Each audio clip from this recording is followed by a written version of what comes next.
বিসমিল্লাহির রহমানির রহিম। আমার পিছনে আপনারা যে গাড়ি দেখতে পাচ্ছেন, এই গাড়িতে কয়েকটা পানি রাখা আছে। কয়েকটা পানি বলতে বেশ কয়েকটা পানির বোতল। আমি যদি আপনাকে এভাবে দেখাই আপনাদেরকে, তাহলে স্পষ্ট দেখা যাচ্ছে না। তো আমি ব্যাক ক্যামেরা অন করে আপনাদেরকে দেখানোর চেষ্টা করব। তার আগে কিছু কথা বলে রাখি। আমি বর্তমানে সৌদি আরব আছি।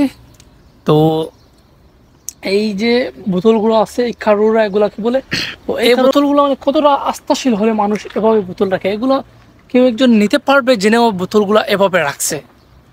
বুঝতেই পারছেন ভাই, এটা সৌদি আরব ভাই, আসলে এটা বাংলাদেশ না।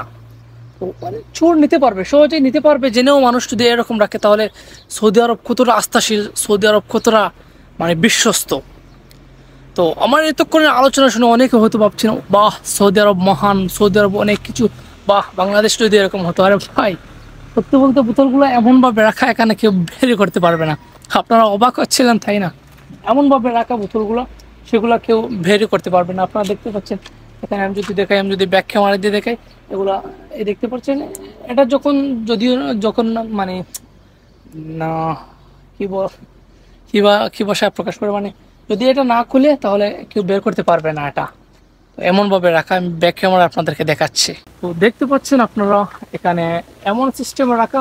আমার প্রথম কথাগুলো শুনে আপনারা হয়তো অবাক হয়েছেন।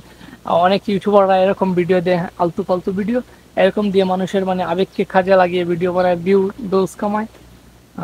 আমি মূলত বিষয়টা আমি এটাই তুলে ধরতে চেয়েছিলাম। তো যাই হোক, ইমরানুর লগে থাকা, আল্লাহ হাফেজ।